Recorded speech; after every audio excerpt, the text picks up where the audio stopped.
nuestro permanente compromiso de seguir dando cuenta del sentir productivo de nuestra región, les presentamos una nueva edición de Política y Economía 360. A lo largo de la próxima hora, los invitamos a acompañarnos a través de la pantalla televisiva y mediante las plataformas de redes sociales. Les presentamos los adelantos del programa de hoy. Estuvimos junto a dirigentes de la Sociedad Rural de Santa Fe. Nos dan cuenta de la situación por la que atraviesa el sector agrícola y ganadero. Un panorama de la realidad del sector agropecuario, las perspectivas y obviamente toda la confianza en la recuperación de la economía del país, puesta particularmente en la esencia del campo.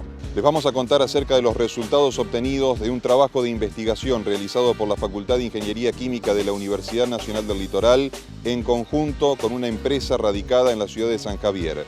Han rescatado los desechos del arroz y se convierten los mismos en energía alternativa. Una verdadera novedad que muestra lo que es el vínculo científico-tecnológico en nuestra provincia. Hablaremos del rol de las aseguradoras de sistemas agrícolas, qué es lo que está sucediendo en el mercado en función de la necesidad y de la demanda para los productores. Les vamos a contar todos los detalles de cómo opera este sistema. Y además, todas las conclusiones, un resumen de lo que ha dejado una nueva edición, la 30ª entrega de Agroactiva 2024 que tuvo lugar días pasados en Armstrong, en la provincia de Santa Fe. La muestra a cielo abierto más importante del campo argentino, donde la provincia de Santa Fe ha sido una vez más protagonista.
El campo argentino, el campo santafesino es parte de nuestro ADN, es parte de la matriz productiva de la República Argentina y es uno de los dinamizadores y sostenes de nuestra economía. Con sus momentos de bonanza y sus momentos de crisis. Actualmente se está depositando mucha confianza en cuanto a la recuperación del campo que permita salir al país de la crisis que está afrontando. En esta ocasión llegamos a la sede de la Sociedad Rural de Santa Fe para hablar con sus autoridades, con sus representantes sobre el momento actual que atraviesa.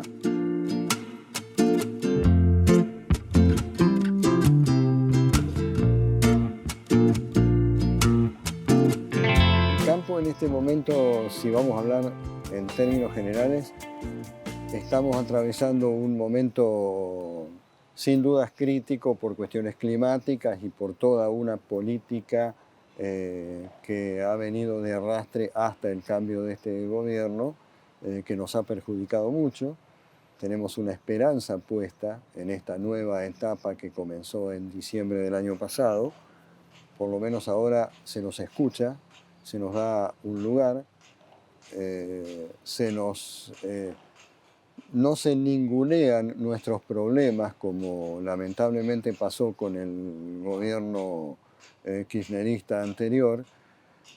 Por ejemplo, uno de nuestros principales caballitos de batalla son nuestras famosas retenciones agropecuarias que venimos sufriendo hace muchos años, que este gobierno nacional, eso es un problema nacional, este gobierno nacional las ha reconocido como injustas y como una exacción a las arcas de nuestros productores que debe ser eliminada. Nos han pedido tiempo para eliminarla porque el descalabro económico-financiero en el que está sumergido el país no permite en este momento retirarlas, pero sí pensar en una gradualidad, en un mediano plazo de su paulatina disminución, con lo cual ese es uno de los puntos fundamentales de nuestra realidad. Hagamos un alto ahí. El presidente estuvo en Agroactiva, se le preguntó sobre el tema, asumió el compromiso de que cuando esté consolidado lo que es el superávit fiscal, van a eliminarse las retenciones. ¿Ustedes confían que esto va a dejar de ser un anuncio para materializarse una vez más? Nosotros confiamos que sí, y además no nos queda otra que confiar de que va a ser así. Porque realmente hay una serie de elementos, algunos que juegan directamente en contra del campo, que son las retenciones, hay otros, es el cepo cambiario, la unificación del mercado cambiario, terminar con esa parafernalia de dólares que no sabemos ni cuántos dólares tenemos entre contado con líquido, dólar MEP contado, y todos los dólares que están dando vuelta, el dolor, el tipo de cambio, es decir, quede de una buena vez por todas un solo dólar y que no haya cepo cambiario, va a ser para la producción agropecuaria una gran medida, pero eso también lo va a hacer para el resto de las producciones, es decir, en esa estamos enganchados todo el arco productivo de la Argentina. Por supuesto que hay que tomar medidas de fortalecer el Banco Central, de equilibrar definitivamente las cuentas del Estado para dejar de tener un déficit fiscal de manera más sostenida, poder eliminar otros impuestos distorsivos que también existen, el impuesto país, el impuesto al cheque fundamentalmente, y nuestras famosas retenciones, de manera de poder, digamos, producir como un país normal. Estamos hablando de todo el espectro nacional.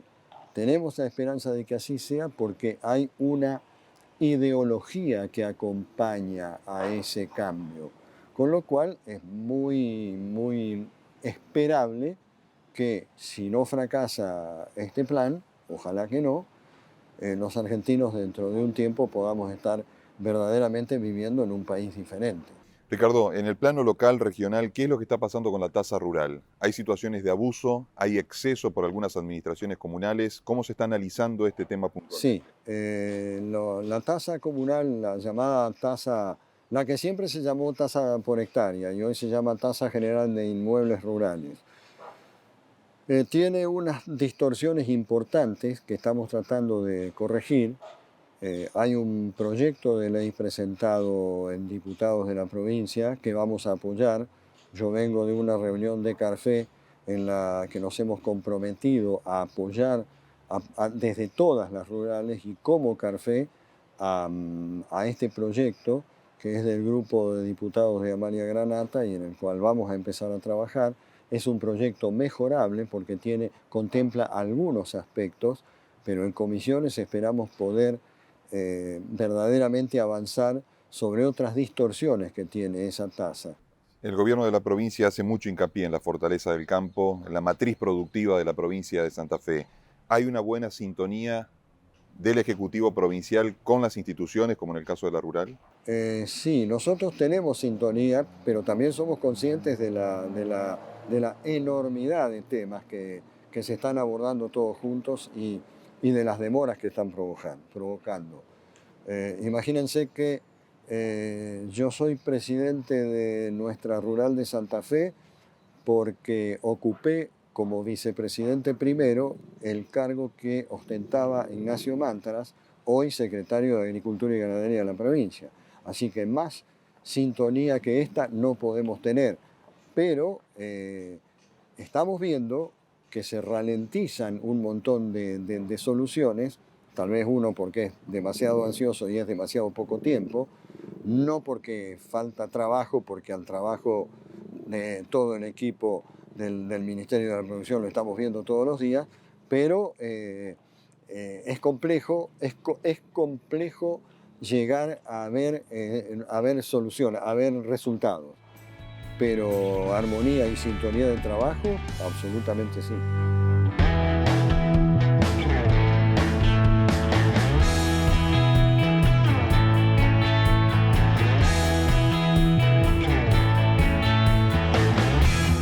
Hugo, ¿qué está pasando con el sector ganadero, con el sector lácteo en la provincia de Santa Fe? Porque venimos con una incipiente recuperación de muchas de las actividades del campo después de años devastadores como lo han sido la sequía, ¿no?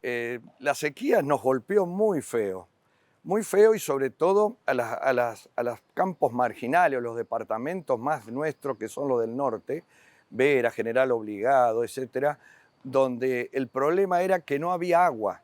Así que como se murieron una gran cantidad de vacas, que es la fábrica de producir ternero.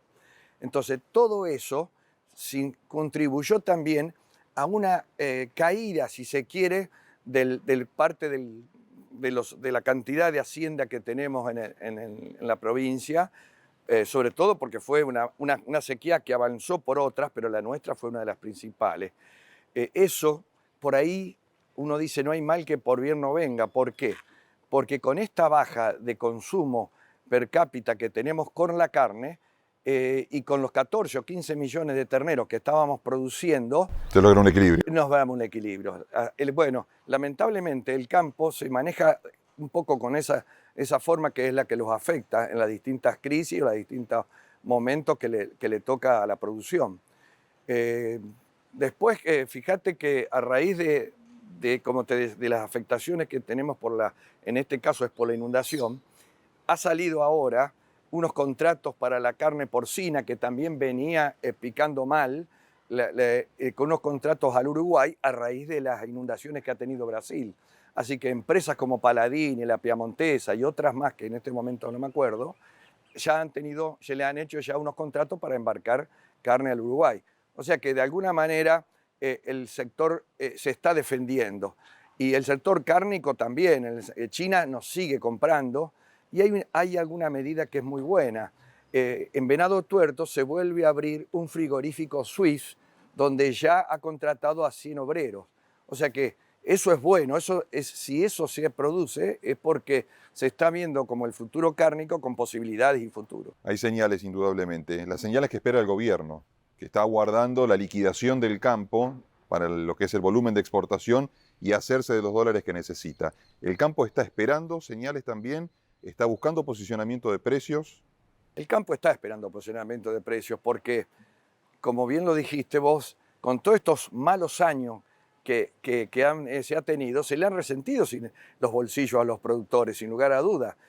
Han seguido pagando sus alquileres, haciendo las siembras, y tenían que hacerlo sin tener los beneficios que correspondería por tener buenas cosechas.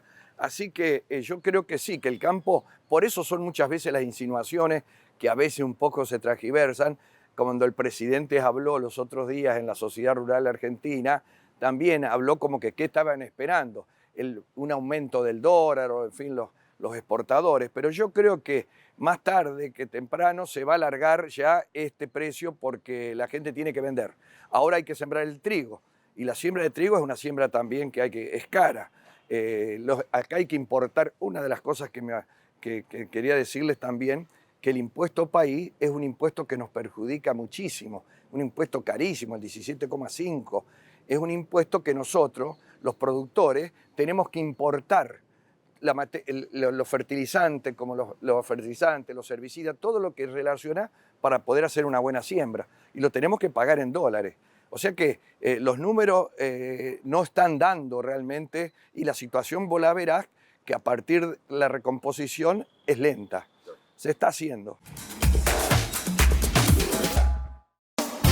¿Necesitas mejorar tu cobertura médica? Tenemos planes de salud pensados para vos. Jerárquico Salud. Contamos con cobertura a nivel nacional, libre elección de prestadores y una app para resolver tus gestiones. Asociate online en solo 3 pasos y accede a tu próximo plan de salud. Jerárquicos Salud. Seamos socios. Arte, pureza, luminosidad y tradición. Cristalería San Carlos. Patrimonio argentino.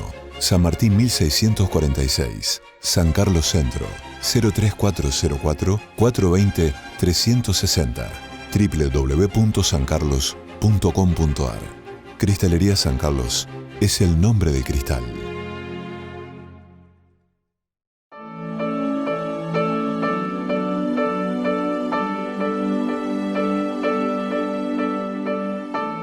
Un Un grupo de investigadores de la Facultad de Ingeniería Química de la Universidad Nacional del Litoral y del Instituto de Investigaciones de Catálisis y Petroquímica CONICET, con la participación de investigadores del Instituto de Desarrollo y Diseño INGARD, lograron mediante la cáscara de arroz obtener óxido de silicio y generar energía térmica. El proyecto logró consolidarse en una planta piloto de una empresa localizada en la ciudad de San Javier. Este es un claro ejemplo de los resultados que pueden obtenerse con la articulación entre el sistema científico y la industria. La innovación es fundamental para el crecimiento y la competitividad, y estos son proyectos que combinan la generación de conocimiento por parte de la universidad junto al compromiso de una empresa de la región que entendió que este tipo de colaboraciones es clave para dar impulso a desarrollos sostenidos.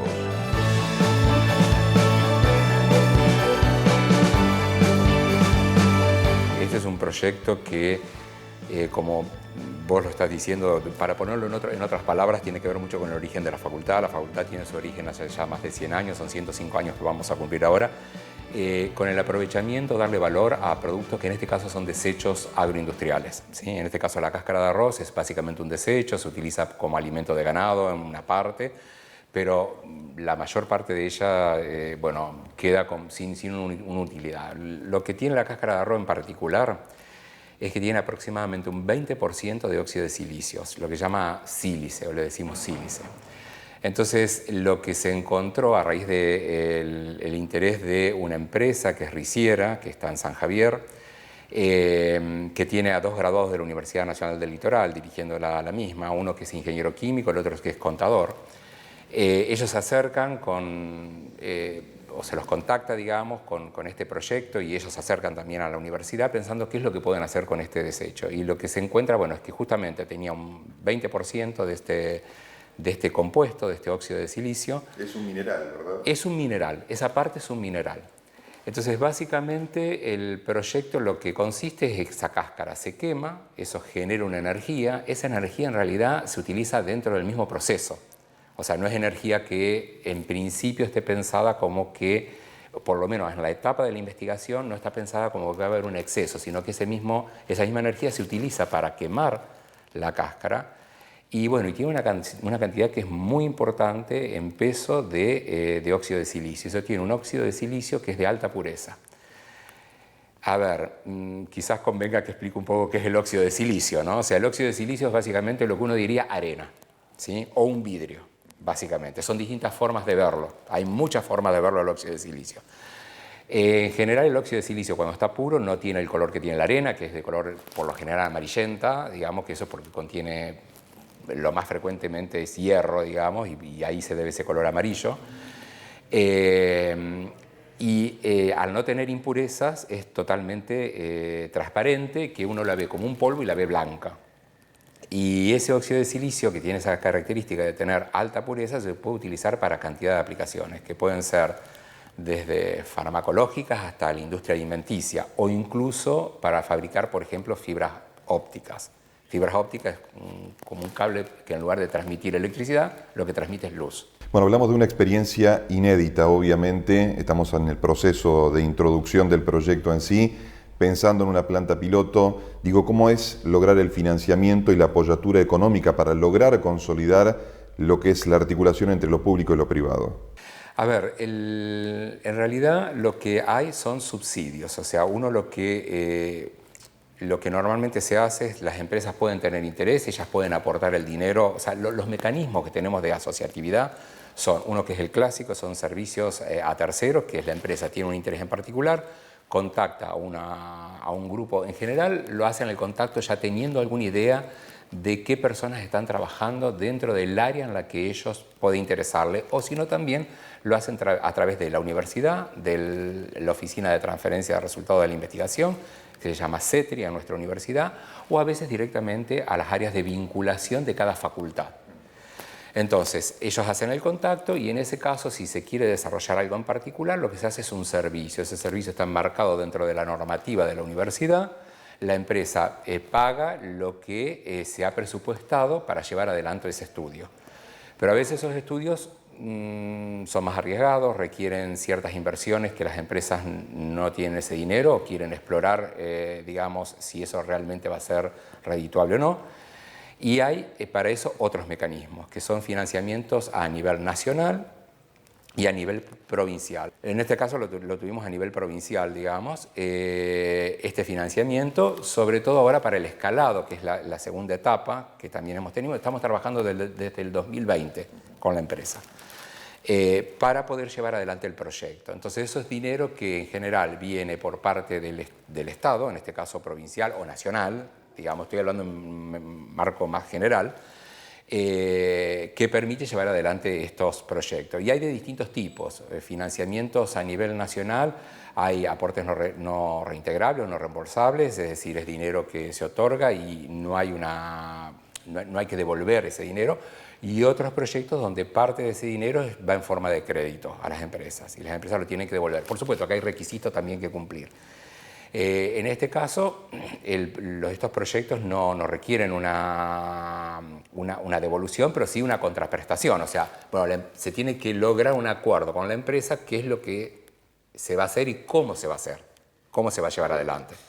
Porque a veces el dinero no alcanza para cubrir todo lo que uno tiene proyectado. Entonces, bueno, hay que verlo. Y eso depende también del tipo de proyecto, de la convocatoria. Eso no es necesariamente igual todos los años, cambia con el tiempo, porque aparecen nuevas ideas, aparecen nuevas necesidades que llevan a que esas herramientas de financiamiento vayan adaptándose a esas necesidades. Una de las últimas acciones tiene que ver con la conformación de una planta piloto, ¿no?, que funciona en la ciudad de San Javier. Esto es lo que nosotros llamamos la etapa experimental del proyecto en sí, ¿no? Ellos tienen una etapa, en esta primera etapa tienen una pequeña planta piloto montada dentro de la empresa, donde, bueno, hacen antes de quemar la cáscara hay que hacer una serie de tratamientos, lavados, etcétera. Bueno, eso se había efectuado previamente en laboratorio. Se había ofrecido a algunas empresas que no les interesó. Finalmente Riciera fue la empresa que apareció con un interés sobre este tipo de procesos, sobre este desecho. El problema es que lo que uno hace en un laboratorio es con recipientes que son pequeños, digamos, es como si fuera, no lo quiero comparar con eso, pero es una cocina tecnológica dentro de una casa.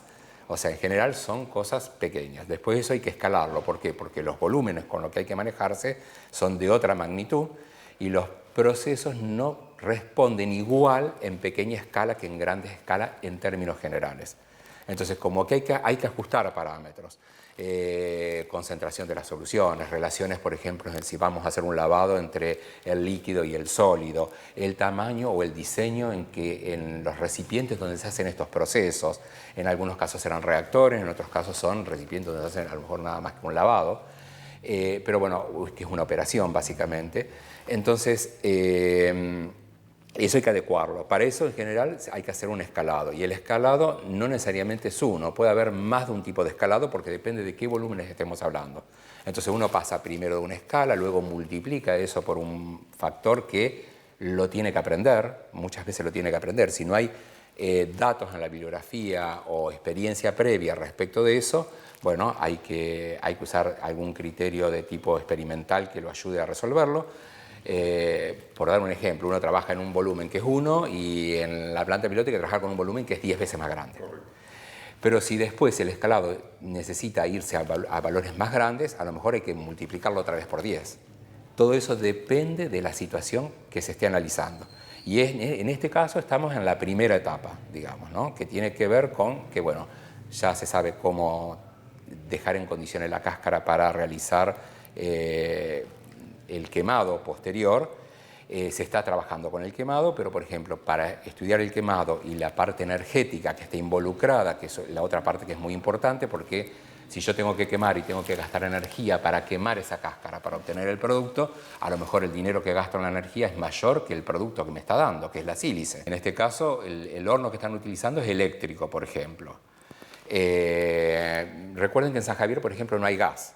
Es un condicionante. Entonces hay que ver cuánto cuesta esa energía que se va a utilizar para hacer el inicio y si el propio quemado que desprende energía, cuando uno quema una madera, una cáscara de un desecho, en este caso agroindustrial, se genera energía, ¿no? O sea, eso calienta.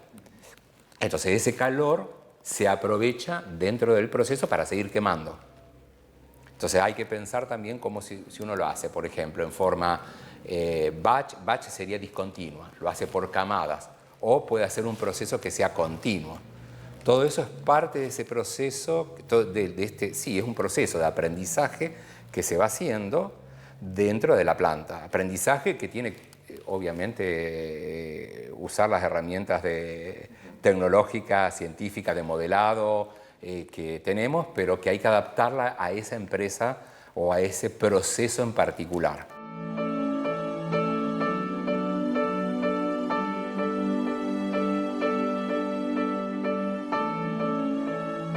Bueno, está pensado para lo que es el cultivo de arroz, pero no se descarta a futuro que otros emprendimientos vinculados a la agricultura también puedan hacerse de estas bases del proyecto como para poder avanzar en el mismo sentido, ¿no? Sí, exactamente. En este caso es una planta que Riciera produce arroz y parte del proceso es sacarle la cáscara, ¿no? Después se pule, hay varios productos que se generan a la planta, no únicamente la cáscara, que también se le puede dar un valor agregado. Porque la idea es esta un poco, es trabajar, podemos decir, dentro de un concepto más global, que es el de economía circular.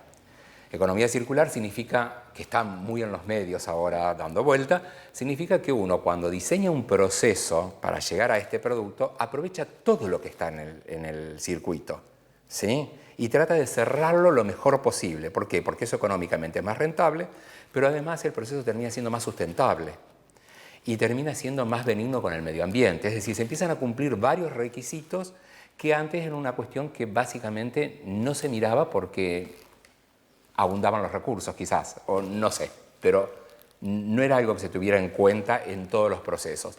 Hay procesos clásicos de la ingeniería química que lo hacen desde siempre, ¿sí?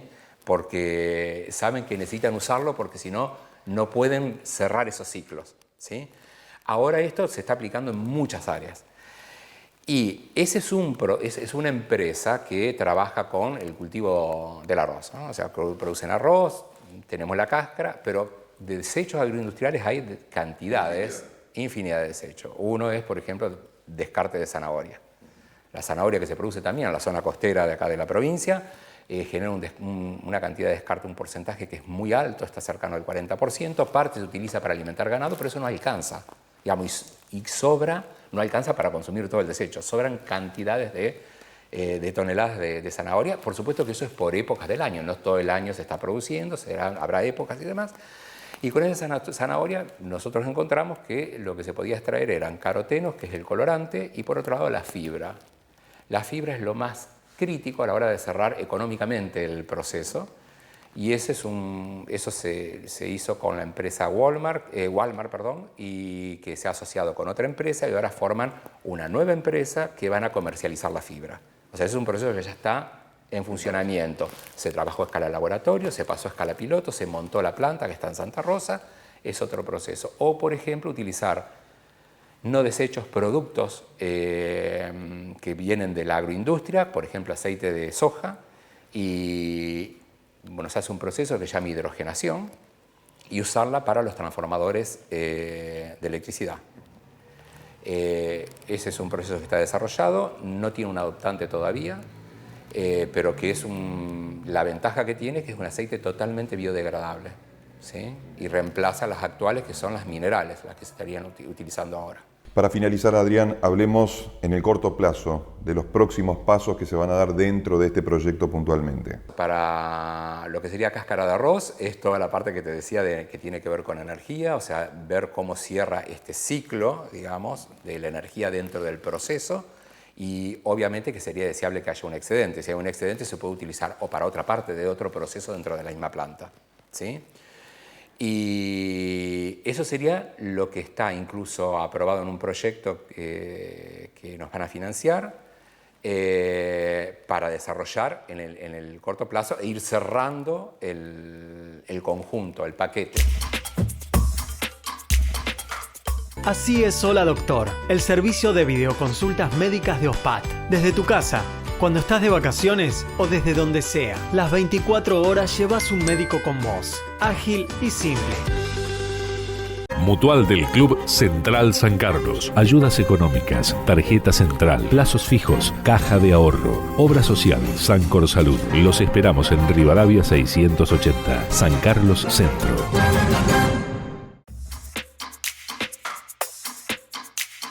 Millonaria inversión.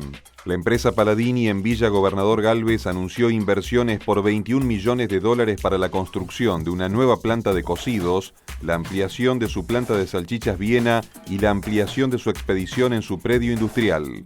La empresa tiene por objetivo aumentar su volumen de producción en un 70%. Estará equipada con tecnología de vanguardia y cumplirá con los más rigurosos estándares de seguridad alimentaria. Venta de fertilizantes. En el mercado argentino se activaron en línea con la siembra de granos finos y un cambio de tendencia en el contexto internacional. Con la siembra lanzada en su totalidad, los aumentos de precios tanto en fosfatado como en nitrogenados, sumado al anuncio del faltante de fósforo en manos de los principales importadores por atraso en las compras, generaron definitivamente euforia por parte de los productores agropecuarios. Efecto contagio. En apenas 2 meses, el trigo pasó de punto a banca. De una campaña que se presagiaba como menor siembra y prácticamente sin inversión en tecnología, producto de precios deprimidos e insumos caros, se pasó a una en la que desborda el optimismo, producto de la mejora en las cotizaciones. Según el informe semanal de la Bolsa de Comercio de Rosario, el mismo reporta un nuevo aumento de la proyección de siembra 2024-2025, así como también un salto tecnológico para el ciclo que está comenzando.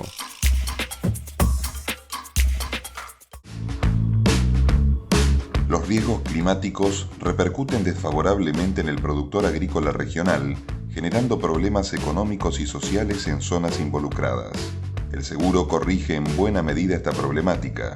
Un actor fundamental es el Estado, que al contar con las herramientas necesarias, debe tener un rol preponderante como gestor del desarrollo de estos mercados de seguro. Cuando el siniestro se hace presente, entra a jugar el otro efecto negativo. Ante cada acontecimiento de índole climático y biológico, los productores generalmente quedan en una situación económica difícil, debido a que en muchos casos no pueden recuperar sus costos de inversión. La oferta de seguros agrícolas es amplia y ha tenido en los últimos años gran auge en los cultivos tradicionales extensivos de la pampa húmeda.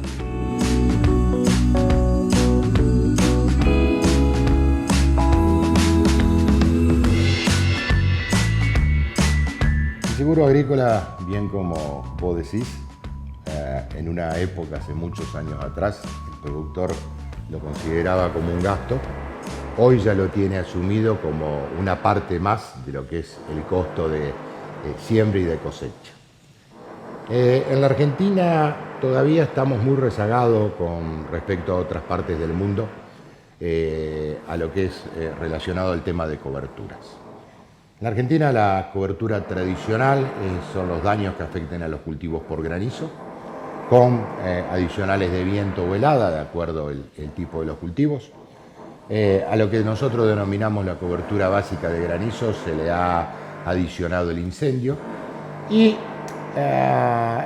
también no hace mucho tiempo se ha comenzado a otorgar una cobertura de resiembra, o sea que hoy el productor que ya se encuentra organizado, que ya sabe hasta las rotaciones de cultivo que va a hacer y todo, puede antes de sembrarlo tomar la cobertura, ya que dentro de las fechas técnicas que se pueda producir una resiembra por encostramiento de piso también estaría cubierto. La realidad es que, como yo te decía, todavía estamos lejos de lo que es el mundo. En otros países ya funciona a pleno el multirriesgo. Lo que pasa que, ¿cuál es la visión que tienen otros países? Es un negocio entre aseguradora, reaseguro y Estado. Dado que los multirriesgos, al incluir sequía, al incluir, como fue en el año 2016, excesos de lluvia, donde en todo lo que fue en nuestra zona, lamentablemente los cultivos ni siquiera se pudieron levantar, primero porque los pisos no daban y segundo porque sobre todo había afectado a la soja la calidad que tenía no ameritaba que se pueda llegar a cosechar. En la Argentina no lo tenemos. ¿Pero por qué? Porque afectan a grandes extensiones y es lo que se denomina catastrófico. Entonces, ¿qué pasa? El mercado de seguro, concretamente las aseguradoras, no tienen espalda para soportar semejante tipo de eventos. El reaseguro, que es un negocio a nivel mundial, dice, no, yo te acompaño hasta acá. Entonces, para que el banquito pueda funcionar y sea estable, necesita una tercer pata, que es el Estado. Cosa que hasta ahora no se fue logrando. Hay una ley que se está trabajando en el ámbito de la legislatura de la provincia de Santa Fe que plantea de alguna manera la incorporación del multirriesgo. Se tienen que dar estas variables de las cuales estamos hablando, ¿no? Con la pata del Estado firme que de alguna manera sustente lo que es la iniciativa y que brinde algún tipo de respaldo. Sí, sí, por supuesto, porque a ver, en esto hablamos de plata, hablamos de número y los números son muy grandes. Cuando a uno se le produce una sequía como tuvimos no hace mucho tiempo, o un exceso de lluvia, el más icónico fue el del 2016, estamos hablando de cifras siderales. Pérdidas millonarias. Sí, y hipermillonarias. Por lo cual las aseguradoras no lo pueden soportar, el reaseguro te pone un límite y si no está el Estado presente, es inviable llevarlo a cabo. ¿Y hoy cuán distante estamos de esa situación? A ver, yo recuerdo que ya era unos 10, 12 años atrás también se intentó, pero bueno, lamentablemente no se logró. Ojalá la situación del país, porque tiene todo que ver también con parte de un contexto, ¿no es cierto? Ojalá la situación del país cambie y se pueda lograr, porque no solo con exigirle al productor agropecuario que tome un seguro, las primas que se recauden van a alcanzar. Bueno, no te olvides que el mercado en la Argentina en los últimos 10 años en cantidad de hectáreas aseguradas se mantiene estable, o sea que lo máximo que se produce es que una aseguradora le lleve una porción de otra, pero no hay un genuino crecimiento en cuanto a la cantidad de hectáreas aseguradas. La segunda, desde hace 40 años, es la número 1 en riesgos agrícolas, en la cantidad de hectáreas y en la cantidad de primas recaudadas. Para este año, para la campaña de trigo, que ya está empezando, porque ya están los primeros cultivos, están las condiciones de humedad de piso, las temperaturas también que acompañaron bastante. Sabemos que el trigo es un cultivo de frío. Hay novedades. ¿Por qué? Porque en las estadísticas de los últimos 12 años el mercado de seguro lleva pérdidas que oscilan aproximadamente el 250% en el riesgo de helada. Entonces el reasegurador cambió las condiciones.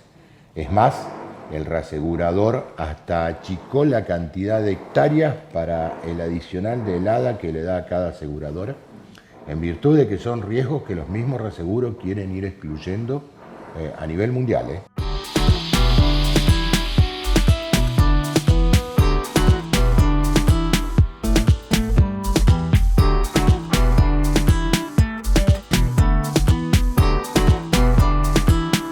¿Cómo opera el sistema en la práctica? El interesado, el asegurado, se acerca a la compañía, al productor en este caso, se hace una inspección, una verificación por parte de la empresa para constatar la calidad del suelo, para obviamente validar lo que es el campo.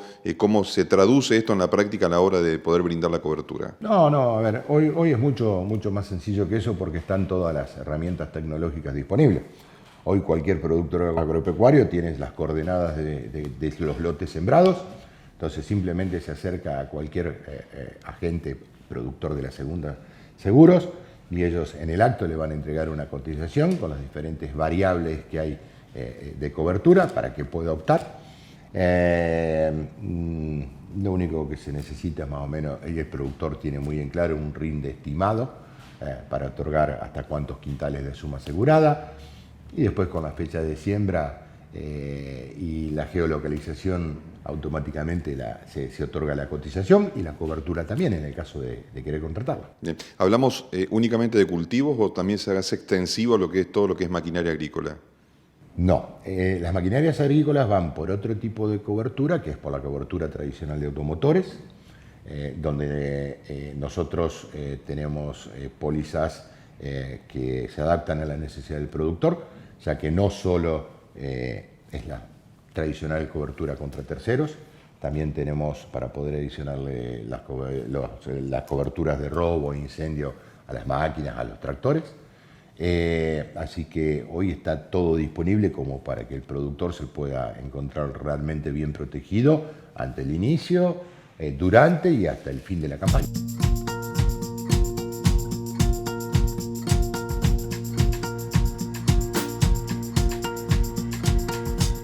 Daniel, por último, transitamos un año donde el común denominador es la incertidumbre en muchos aspectos, sobre todo en cuestiones económicas y donde se arriesga muchísimo, como hablábamos anteriormente. ¿Cuáles son las perspectivas que ustedes ven para el segundo semestre del año? Las perspectivas básicamente están apostadas a trigo. Por lo que nosotros venimos viendo, sobre todo en base a mantener un contacto muy fluido con productores agropecuarios, con las cooperativas agrícolas que están en mi zona, las perspectivas son muy buenas, en virtud de que bueno, también el trigo está acompañando con el precio. Se está empezando a notar una relativa estabilidad en lo que hace al tema de insumos, que eso también es sumamente importante. Y la verdad que las perspectivas como aseguradoras son buenas, porque la realidad es que si para el productor la perspectiva es buena, para todo lo que el productor genera, no solo para el seguro, para las economías regionales también es bueno. Porque no nos olvidemos que sobre todo en nuestra zona, nosotros estamos todos, hasta la ciudad de Santa Fe, permanentemente ligados al campo. Y lamentablemente hay gente que no lo entiende, pero yo que hace ya mucho que ando en esto, es así. El productor agropecuario no sabe especular, permanentemente es una persona que invierte en maquinarias, invierte en mayor cantidad de personal, hasta invierte en cambiar la camioneta, o sea, y todo eso nos genera movimiento a todos.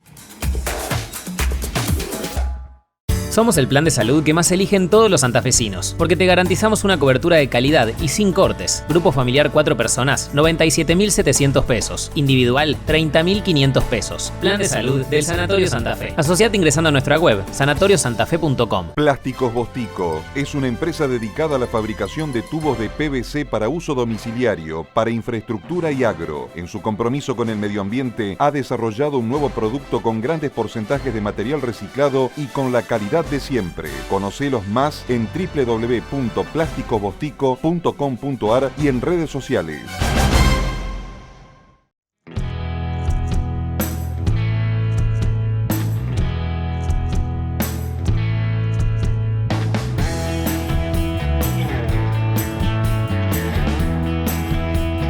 Santa Fe fue protagonista de la muestra más grande del campo y la producción.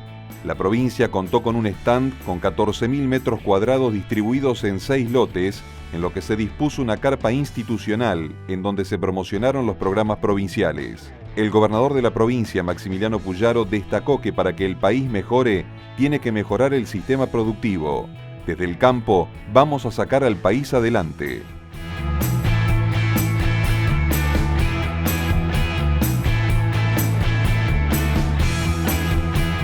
Para nosotros es muy importante que desde el gobierno nacional estén presentes y que puedan ver lo que es el campo, lo que es la industria y lo que representamos. Agradecerle, por supuesto, a la familia Nardi, que hace 30 años le ponen esfuerzo, le ponen garra, le ponen ganas, para que podamos poner en la agenda nacional lo que es nuestro campo, lo que es nuestra industria. En definitiva, lo que es nuestro ADN. Por supuesto, a las autoridades municipales que se esfuerzan para organizar esta muestra y a todos quienes vienen aquí y participan año tras año. Yo decirles solamente que nosotros somos esto, somos el campo, somos la industria, pero también somos la innovación productiva, somos las universidades y somos lo que va a sacar a la República Argentina adelante. Por eso es muy importante que hoy los funcionarios del gobierno nacional y el mismo presidente que está por llegar pueda ver todo nuestro potencial productivo. Argentina no va a salir a través del capital financiero. Argentina no va a salir adelante a través del extractivismo. Argentina va a salir si mejoramos el sistema productivo, si entendemos que tenemos que tener desarrollo en la infraestructura vial, en la infraestructura energética, en la conectividad, para poder darle herramientas a aquellos que hace años que vienen invirtiendo. Nuestro campo no son esos grandes latifundios, esos enormes latifundios. Son economías familiares que vienen de generación en generación, abuelos, padres, hijos. Como gobernador de la invencible provincia de Santa Fe, decirles gracias realmente por estar aquí, gracias a los expositores, gracias a los organizadores, gracias a los intendentes, gracias a las escuelas técnicas de la provincia de Santa Fe, que hoy han traído a todos sus alumnos para que vean, para que se entusiasmen con todo nuestro potencial. Y decirles que Argentina va a salir adelante cuando todos entendamos que tenemos que escucharnos más y que tenemos que trabajar juntos. Uno de los lanzamientos más ambiciosos fue la presentación de Santa Fe Business Forum, un encuentro que se desarrollará del 3 al 5 de septiembre en Rosario, con el objetivo de favorecer la exportación santafesina e instalar a la Cuna de la Bandera como centro turístico de negocios internacionales y vidriera del desarrollo productivo provincial. Se trata de una ronda de negocios inversa que convocará empresas de más de 30 destinos mundiales.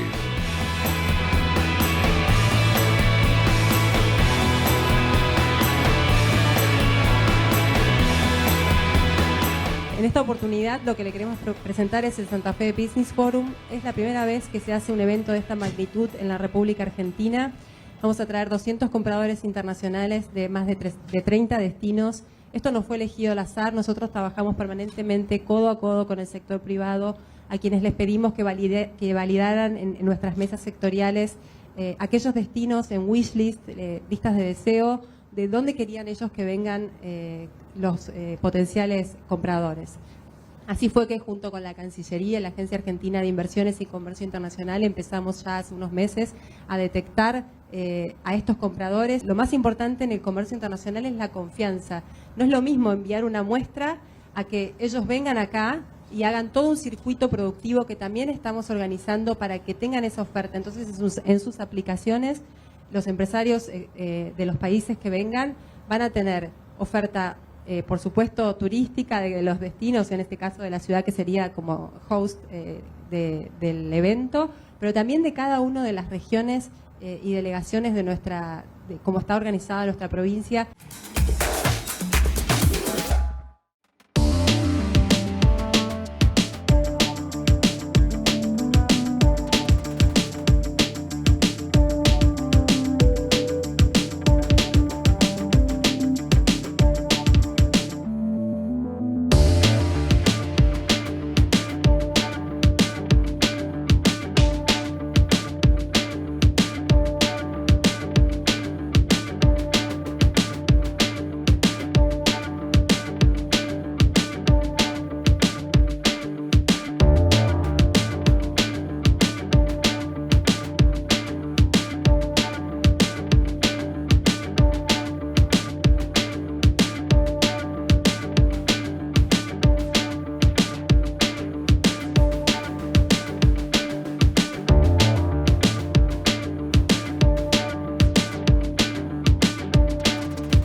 Y así de esta manera llegamos al final de una nueva entrega de Política y Economía 360. Por supuesto, tratando de mostrarles todo lo que es la actividad del sistema productivo, del entramado productivo de la provincia de Santa Fe, con novedades que permanentemente se van incorporando.